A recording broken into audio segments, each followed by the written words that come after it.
Euron Greyjoy's alliance with Cersei Lannister was built on spectacle rather than substance, a partnership fueled more by ego than by long-term strategy.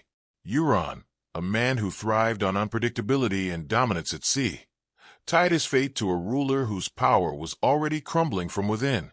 By aligning himself with Cersei, he traded independence for proximity to a throne that was increasingly unstable, and in doing so, he undermined the very qualities that made him dangerous in the first place.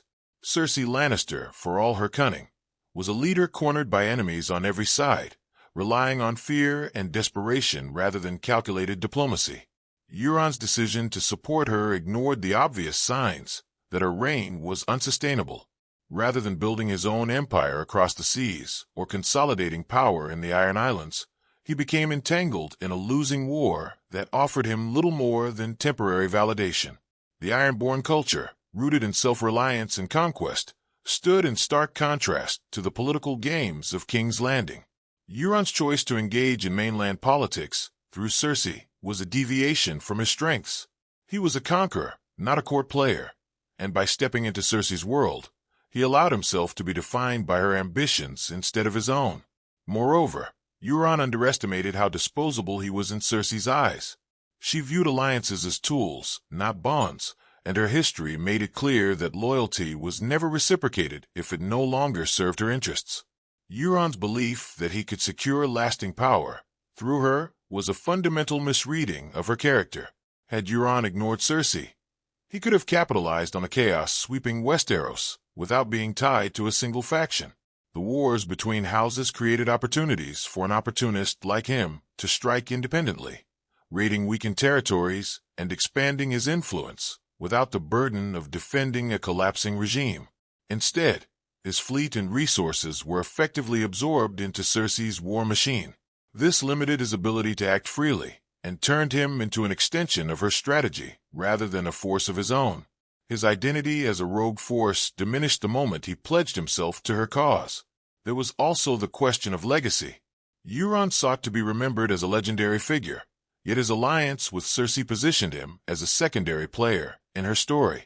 Ignoring her would have allowed him to craft his own narrative, one driven by his ambitions rather than her desperation. The psychological aspect cannot be overlooked either. Euron's attraction to Cersei was rooted in shared ruthlessness, but this connection blinded him to the strategic disadvantages of their partnership. He mistook compatibility in cruelty for compatibility in vision. By aligning with a ruler who was already alienating allies and provoking stronger enemies, Euron effectively limited his future options. His fate became tied to hers, and as her situation deteriorated, so did his prospects. Ultimately, ignoring Cersei would have preserved Euron's greatest advantage, unpredictability. Instead of being a wild card in the game, he became a predictable piece on Cersei's board, a role far beneath his potential. Euron Greyjoy's decision to stand beside Cersei Lannister cost him opportunities that could have reshaped the balance of power in Westeros. At a time when multiple factions were clashing for dominance, neutrality or selective aggression would have allowed him to exploit weaknesses across the continent rather than committing to a single failing alliance. One of the most significant missed opportunities was the chance to negotiate with others, including those opposing Cersei. Euron's fleet was one of the most formidable naval forces in the world, making him a valuable ally to any side. By locking himself into Cersei's camp, he reduced his leverage and eliminated the possibility of playing multiple sides against each other. Cersei's reliance on Euron was also a double-edged sword. While it gave him temporary influence, it also placed him directly in the line of fire against her enemies, including forces far more organized and united than his own. This exposure increased his risk without guaranteeing meaningful rewards. Had he ignored Cersei, Euron could have focused on expanding his control over maritime trade routes, effectively becoming a king of the seas. This kind of power would have been far more sustainable and less dependent on the volatile politics of the mainland. There is also the matter of timing. Euron joined Cersei at a moment when her enemies were gaining momentum. Aligning with a declining power is rarely a wise move, especially for someone who thrives on dominance. Ignoring her would have allowed him to wait, observe, and strike when the outcome was clearer. Euron's ambition to sit on the Iron Throne through Cersei was inherently flawed. It relied on her survival and success, both of which were increasingly unlikely. A more independent path would have allowed him to pursue power on his own terms, without being tied to another's fate. Additionally, his presence in King's Landing diverted his attention from the Iron Islands, leaving his own base of power vulnerable. A leader like Euron should have prioritized strengthening his homeland rather than chasing influence in a foreign court. Cersei's downfall was not sudden. It was a gradual collapse marked by isolation and poor decision-making. Euron had ample opportunity to recognize this trajectory, yet he chose to ignore it, driven perhaps by pride or desire rather than logic. Ignoring Cersei would have also preserved Euron's flexibility. In a rapidly changing political landscape, the ability to adapt is crucial. By committing to her, he sacrificed that adaptability and became locked into a single, failing strategy. In the end, Euron Greyjoy's alliance with Cersei Lannister was less a calculated move and more a fatal misjudgment. Ignoring her would not have guaranteed success, but it would have kept his options open, preserved his independence, and allowed him to remain the unpredictable force that made him so formidable in the first place. Euron Greyjoy's greatest mistake in aligning with Cersei Lannister was not just strategic, it was existential. By tying his identity and ambitions to a ruler already spiraling toward collapse, he placed himself on a sinking ship without a clear escape.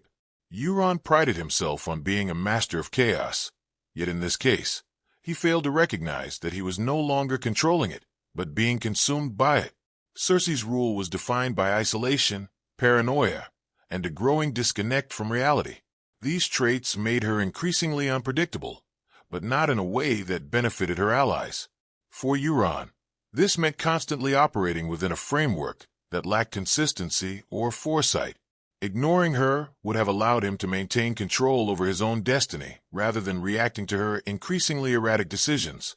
Ambition drove Euron to seek greatness, but his vision became distorted when it centered around Cersei. Instead of pursuing dominance through his own strength, his fleet, his fearlessness, his reputation, he chased validation through proximity to the Iron Throne.